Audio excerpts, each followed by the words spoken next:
Hello, how are you? Good, pleasure to meet It's you. 3 o'clock. Pleasure to meet you too. And how do I say your name? Carolina or Carolina, whatever way is easier for you. No, you tell me what you like. Carolina? Carolina, that's correct. Okay, Carolina it is then. Well, can you hear me and see me? I can. How about you? Can you hear me fine? Yes. Brilliant, perfect. Good. Okay, so Thank you. let's get started.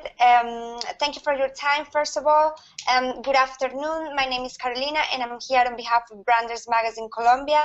And I'm here with Tom Asacker. He's a brand strategy advisor, a great speaker, and author of several books, including The Business of Belief. Thank you for joining us, Tom. Thank you very much for having me. Tom, before starting with the questions, the readers would like to know more about you. Please tell us a little bit more about your experience with branding.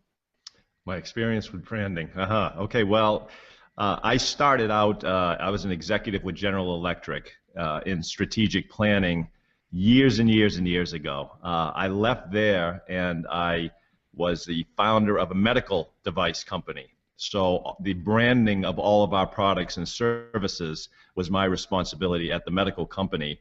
I left there and wrote my first book and I was consulting with some leading financial services brands. And then subsequent to that, over the past 14 or 15 years, I've been doing nothing but advising primarily large organizations about how to create and grow their brands. That's brilliant.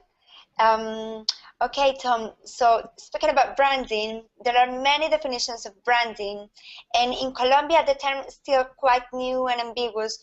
People still believe that branding is only like an image or the logo, and it's not viewed as part of the corporate strategy. We would like to know your definition. What is branding for you? Yeah.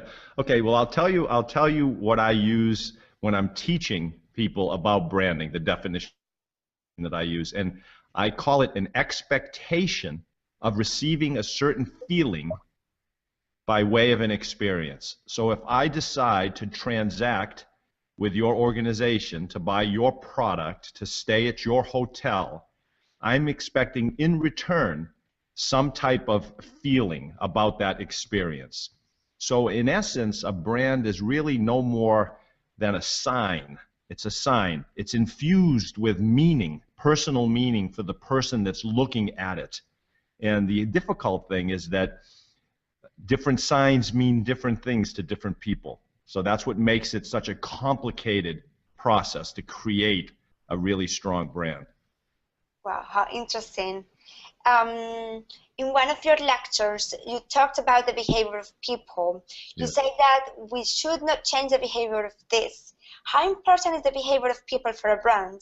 A brand changes their behavior, or people can change the behavior of a brand? Ah. I would say that it's hard to disconnect the parties from each other. What the brands end up doing, that attracts the customers. The customers then interact with the brand, and that influences the brand's decisions and how they change over time. So you see that with all great organizations. They step into the marketplace and they try things to see what the audience will adopt, what will turn them on. And then once they start working with the audience, they will start refining the brand in order to better appeal to the audience. So it's more of a dance. In the old days, it wasn't like that because there weren't that many brands. The internet didn't exist. So you could just broadcast messages out over the television set and on radio, magazines, newspapers, and whatever you said is what people believed. But it's not like that anymore because there's so many different brands. There's so much more information. And we're getting a lot of our information from other people via the internet now, through reviews, things like that. Exactly, like many resources of how to create great feedback from the customers itself. And if we speak about big data, it's also like another tool that we could use to gain all the feedback from all these customers. Oh, absolutely. Your book, The Business of Belief, we think more than a book. It's a guide that we could implement not only in business but also in our everyday lives. Do you think companies are believing in themselves and believing in branding as a strategy? I would say in general, no. And the reason I say that is it seems that people are trying to manage the business through numbers instead of through people's feelings and behaviors. And you see, it's people's feelings and changing behaviors that dictate which organizations grow. So those are the things they should really focus on and let that drive the numbers. But most organizations use the numbers as their measurement of where to go in the future. It's almost like being on a lake in a boat and looking at the back of the boat where the motor creates a wake and looking at the wake to try to determine where to go forward. You don't look at what the results are to try to go forward. You look at what people are doing, where they're moving to, what their new desires and behaviors are. And then you create your strategy for moving forward. That's correct. I completely agree with that. When a brand loses, I have another interesting question. When a brand loses its credibility, either for a bad customer experience or an error, after fixing the issue, do you think it's possible to gain back its credibility 100%, or do you think it's quite complicated? Yeah, that's a good question. I think with some people it may be difficult to gain back that credibility, but I'd say in general today, people are more likely to try new things than they were in the past. They're more likely to go back if they've had a bad experience, but if someone comes out with something new and says, look, we've changed everything, we're doing it different now, come try us now, I think that they would give it a shot. And if their experience matches what that expectation is, what that new message is that they're getting, then they will start becoming loyal customers again. So you can get them back, but you have to give them a reason to believe that there's something new going on, that you're not going to repeat the same old thing again. And it's a complicated and long process, and I will also think that it depends also of the industry. Oh no, absolutely. And it depends how critical that brand is to your life and to your organization. I mean, if it's somebody that's let's say it was FedEx saying, oh, we will deliver next day this important document, and they didn't do it, you might say, forget it. I mean, you might never go back because now they've broken that promise to you, and it's a critical promise to you and your organization. But other people, if you had a bad sandwich at some place and they apologized and told you why and then said, come back and we'll make a beautiful meal for you, you might come back. Oh, that's a very interesting example, and especially now given that there's so many alternatives. So that's a critical part of of an organization to look into. I have another question. What is the first thing that we should work on within our companies for our brands to become more credible, putting aside offering a great quality product or a great quality service? Well, there's really three components if you want to think of behavior that people are looking for. The first thing that people are looking for, because it draws them in, is the aesthetic experience. So the look and the feel and the pleasurable experience with the people. You mentioned earlier logos and colors and all that. That's a big part of the aesthetic experience. But that's only a small component. That's the component that draws you towards the brand. Once you start becoming aware and getting closer to the brand, the most important thing now is, do these people reflect me? Do they make me feel good about who I am in my decisions? Look at Apple. Most people buy the phone because why? Because they want to look cool and feel cool and have the latest, greatest thing. That's how they actually grew as fast as they can. But to your point earlier, they really had great quality too. You know, they made a wonderful product. So you have to look at all of that. The aesthetic experience, the identity of the people that are working with you. Are you enhancing that identity? And control. Are you giving them a sense of control? Can I get my iPhone with a pink case? Of course I can. You know, so let me have a little bit of control over this experience that we're trying to have together. Wow. Very interesting.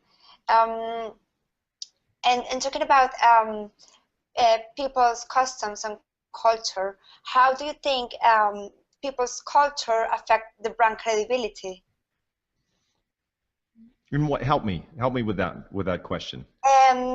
How can people's custom, everyday behavior, will affect the brand credibility in terms of? No, I think. Never mind. I think you already answered my question, because I wanted to know. I wanted to connect this question with the previous one, with the after a company made a mistake, even if it was public or just a single bad customer experience. Yeah, I think you already answered my question. Yeah. See, people are willing to give organizations and other people another chance, but they have to understand a couple of things. One is, why did this happen? What broke down in your procedures, in your quality, in your service that allowed this to happen? We have this feeling of wanting to understand. We want to know that, and when we don't know that, and they leave us in the dark, we don't like it. We start getting turned off from the brand. So if they tell us the flight got rescheduled because the snowstorm that was moving through here, and then they say, and we're going to make it up to you, here's what we're going to do. That's all it takes for us to regain our faith and belief and trust in the brand. Absolutely. Do you have a story or an anecdote that you can tell us while working with branding? Or maybe have you ever come across with someone that was reluctant to believe in branding? Yeah. You know what's interesting is, if you talk to someone logically about brands and branding, they will dismiss it, and they will say, well, no, it's not really. It's not about the feelings. It's more about the price. It's more about the delivery. It's more about the quality. It's really not about the colors, and it's not about any of that. And then if you chat with them about why they choose what they choose, you'll start to discover what is emotionally moving them to make decisions that they are totally unaware of. I remember I was manufacturing a small ventilator in the medical market. And I went to my engineer, who told me engineers are purely rational. They make all their decisions based on specifications and cost. And I went to his bench and I looked, and he had spec'd a little motor that was an anodized black material. It was a beautiful looking motor. And I said to him, why didn't you just buy the standard, like stainless steel motor? Why did you buy this black anodized motor? It's 2 cents more per motor. And he said, well, look at it. It's beautiful. And I said, but the customer never sees the motor. It's inside the ventilator. So even engineers who say we're the most rational people in the world make decisions based on things like beauty. And beauty is a big component of the brand. Yes, brilliant. That's absolutely true. What advice would you give for brands in general to start believing in themselves and make people believe in them? Yeah, that's a good one, huh? Well, you have to have a belief that what you do adds value to whoever it is you're trying to do business with. If you don't believe that, if you don't believe that you add more value than someone else, then what you should do is get all your people, sit down and say to yourself, how do we infuse more value in our brand than the other options that are out there? Now, value doesn't mean price necessarily. It can mean beauty. It can mean speed. It can mean all kinds of things. It can mean information. There's value in information. So you need to sit down and understand what are the components of value, and they're not simple, right? There are a lot of different components, and then ask yourself, how can we weave those components of value into our brand? Then whoever it is out there conversing with customers, they understand we have more value than anyone else, and that creates belief. Creates beliefs. Yes, completely agree with that. Tom, like finally, could you please recommend us a book, a magazine, or a blog that you're enjoying reading, an event or a conference to attend this year, and a business case study for our readers? Books on branding? Any book. Any book. Well, read mine. Read the business of belief. It'll help you understand how people create beliefs in the marketplace, in themselves as well. I wrote a book about 4 or 5 years ago called A Clear Eye for Branding. And it's a very simple book that walks people through exactly what a brand is, so that no one's confused anymore about logos and anything like that. This will walk you from step 1 right to the end to explain what a brand is, how to infuse it with meaning and value so that you can connect with your audience. I would like to give you lists of different books, but every book out there has some value in it, but there's also some confusing things in all of them because they all have their own little perspective on what it is. So I would suggest to anyone that's interested to discover what it is that really has value for customers, for your audience. And then don't get confused by all the books. Instead, ask yourself, are we adding value? Is there value in everything that we do? If we're going to change the name of the company, what value does that bring to the customer? Is there some value in that? What's the value? And if you can't find value in any activity, don't do it. There's no value there. But if you can find value, it'll help draw them towards us. It's more aesthetically appealing. It helps differentiate us. If you can find the value, now you know what you're doing. So just question everything. Don't just jump into something. Try to find the value in it. So it's basically like the mix, the combination of all like business strategy, like it's the essence of management. Branding. That's it. I mean, brand is strategy. Brand is strategy, and you need to infuse value into the brand, and you will create a great brand. Everything, the customer experience, the aesthetics, how you make people feel about it, the quality, the sourcing of the ingredients, everything that the customer cares about, look at it and say, how do we elevate that above what someone else is doing? And if you do that, you will have the strongest brand. Yes, absolutely. Okay, Tom, thank you so much for your time, and thanks very much for this hangout. It was great to hear your insights.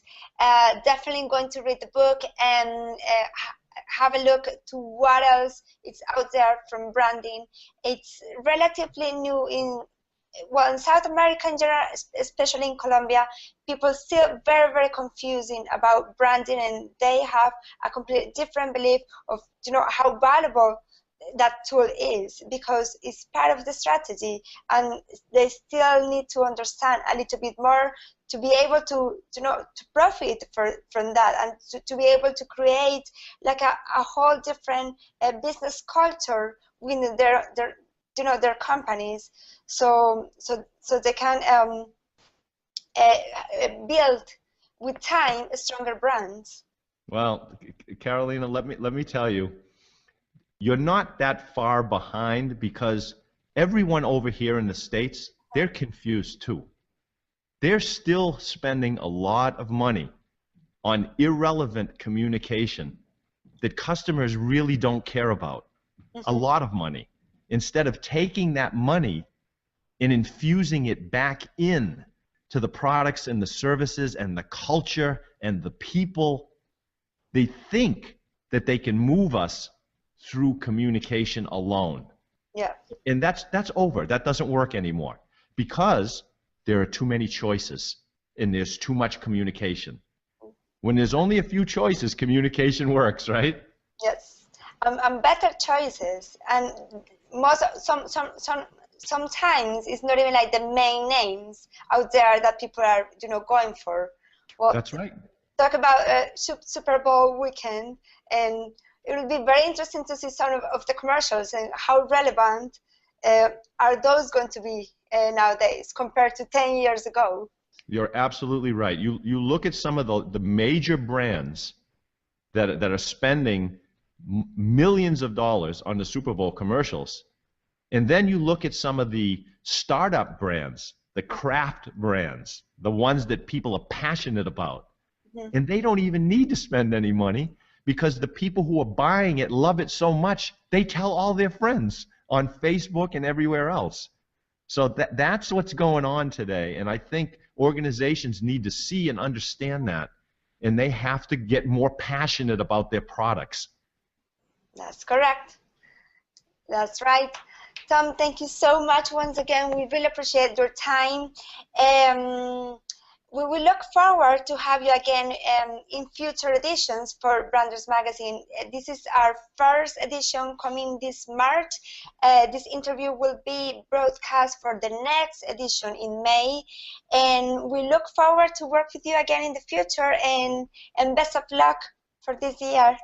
Well, that'd be great. Thank you, Caroline, for having me. If you need anything or any questions you want answered, you know how to reach me, so just let me know. Oh, we appreciate it.